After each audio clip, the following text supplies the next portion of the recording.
पहला क्वेश्चन क्या है? पहला क्वेश्चन है कर्ण से दानवीरता पाठ के रचनाकार कौन है? कौन होगा? भास होगा। क्या होगा? चंद्रगुप्त, कर्ण और व्यास नहीं होगा। क्या होगा? भास। अगला है कर्ण से दानवीरता किस प्रकार का पाठ है? किस प्रकार का पाठ है? नाटक है। नहीं बोले थे ये नाटक है। भास द्वारा रचित यह नाटक है। फिर देखो कर्ण से दानवीरता पाठ कहाँ से लिया गया है? कहाँ से लिया गया है? कर्णभार से लिया गया है। कहाँ से? मेघदूत, महाभारत, रामायण नहीं होगा। क्या होगा? कर्णभार। अगला देखो सूर्यपुत्र कौन है? कौन था सूर्यपुत्र? कर्ण होगा। नहीं कल बताए थे सूर्यपुत्र और कुंती पुत्र।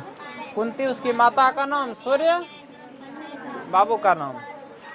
ठीक है। अगला देखो कर्ण किसको कवच और कुंडल देता है? धृतराष्ट्र, कृष्ण, इंद्र, भीष्म। किसको देता है? इंद्र को। अगला देखो कर्ण किस देश का राजा था? किस देश का था? अंग देश का। किस देश का? अंग देश का राजा था। ठीक है। 7वां प्रश्न कर्ण किसको नमस्कार करता है? किसको नमस्कार करता है? इंद्र को। ने बोला था कि उसको हे कर्ण महान भिक्षा की याचना करता हूँ, तो इसको बहुत खुशी होता है, तब प्रणाम करता है। नहीं करता है। अगला है कुंती पुत्र कौन है? कौन है कुंती पुत्र? कर्ण है। 9वां प्रश्न कर्ण किसके पक्ष में युद्ध करता था? किसके पक्ष में? कौरव के पक्ष में, जो अधर्मी पार्टी था। 10वां प्रश्न कर्णभार नामक नाटक के रचनाकार कौन है? भास होगा। क्या होगा? भास रचितस्य ना, भास द्वारा रचित। अगला है महतराम भिक्षाम याचे, यह किसकी उक्ति है? शक्र की। ने बोला था नहीं महान भिक्षा की याचना करता हूँ। कौन बोला था? शक्र यानी इंद्र ना। अगला है क्या हमेशा स्थिर रहता है? क्या रहता है? दान होगा। क्या होगा? जो चीज दे देते हैं वह हमेशा क्या रहता है? स्थिर। लास्ट वाला श्लोक याद रखना है। नहीं बोला था बड़े से बड़ा पेड़, मजबूत जड़ वाला पेड़ भी टूटकर गिर जाता है। शिक्षा कुछ समय के बाद क्या हो जाता है? नष्ट हो जाता है। लेकिन जो चीज दान में दे देते हैं वह हमेशा क्या रहता है? स्थिर रहता है। 13वां प्रश्न शक्र यानी इंद्र किसके वेश में प्रवेश करता है? ब्राह्मण के वेश में। किसके वेश में? कोई दिक्कत है इसमें? अगला देखो 14वां प्रश्न मजबूत जड़ वाले कौन गिर जाते हैं? क्या होगा? वृक्ष। 15वां प्रश्न किसने छल पूर्वक दान में कवच और कुंडल ले लिया? कौन लिया था? इंद्र ने ले लिया था। कौन लिया था? 16वां प्रश्न धर्मो ही यत्ने गुना धरन्ते, श्लोक कहाँ से लिया गया है?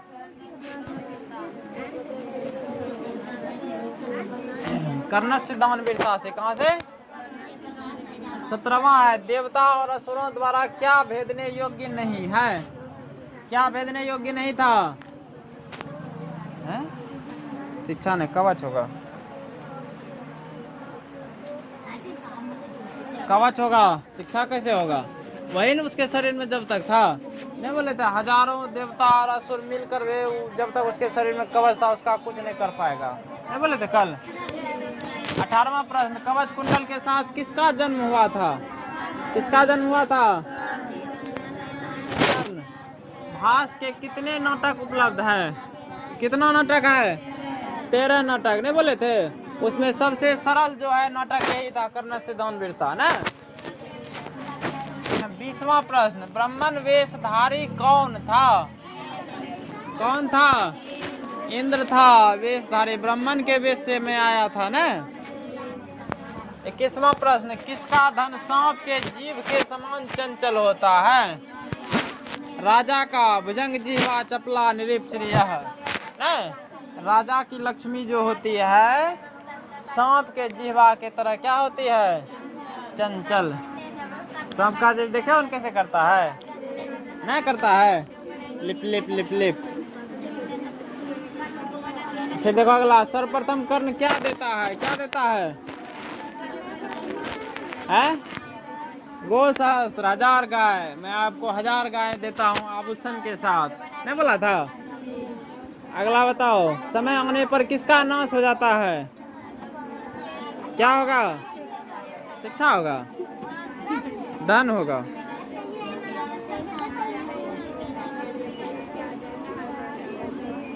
शिक्षा होगा, सही है। समय आने पर किसका नाश हो जाता है? शिक्षा का। धन क्षेत्र विद्या नहीं होगा। 24 नंबर, न दातव्यम न दातव्यम, यह किसकी उक्ति है? हैं? शक्र की है। शक्र तो लेने आया था। कौन बोला था कि नहीं दीजिए नहीं दीजिए? कर्ण बोला था। कर्ण तो दे रहा था। शक्र बोला था। शल्य बोला था। शल्य कर्ण का जो सारथी था, नहीं बताए थे? कर्ण का जो सारथी था वही ने बोला था मत दीजिए उसको, शक्र को। तो वो बोला मत रोको अब मुझे, तुम खाली देखो आराम से। तब नहीं बोला था कि शिक्षा कुछ समय के बाद नष्ट हो जाता है। बहुत मजबूत वाला पेड़ गिर जाता है एक दिन, नहीं?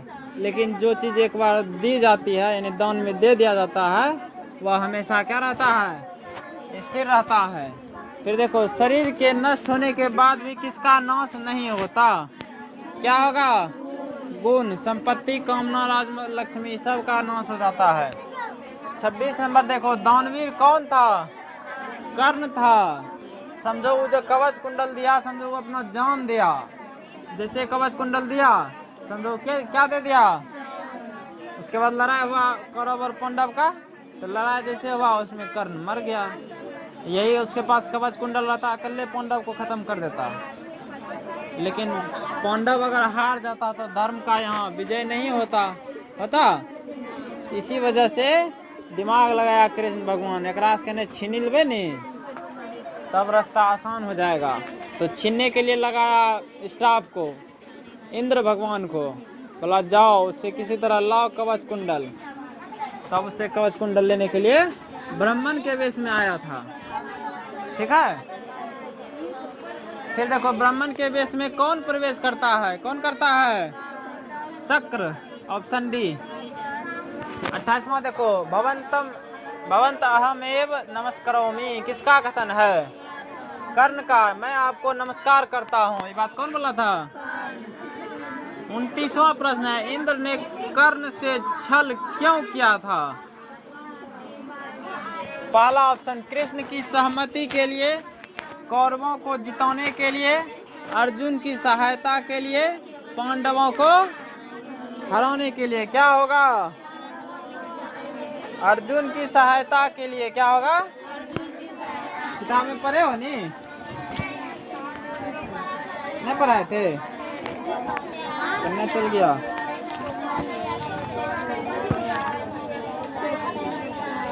अब मिलिए नहीं रहा। वही होगा, अर्जुन की सहायता के लिए। रहने दो, हमको पता है। चलो 30वां देखो, अंगराज किसे कहा गया है? कर्ण को कहा गया है, अंग देश का राजा। ठीक है। 31वां देखो, नेच्छामी नेच्छामी किसने बार बार कहा था? हैं? नहीं चाहिए नहीं चाहिए, कौन बोल रहा था बार बार? शक्र नहीं बोला था? पहले गाय दिया 1000 ठो, नहीं लिया, बोला नेच्छामी कर्ण नेच्छामी। फिर हाथी दिया, उसमें भी बोला नेच्छामी नेच्छामी। फिर कौन सी दिया था? हैं? पहले गाय, उसके बाद हाथी की घोड़ा दिया था, तब जाके हाथी दिया था, तब जाके कौन सी? सोना। हैं? फिर देखो, कर्ण शक्र को चौथी बार क्या देना चाहा? क्या होगा? चलिए, हो गया चैप्टर फिनिश।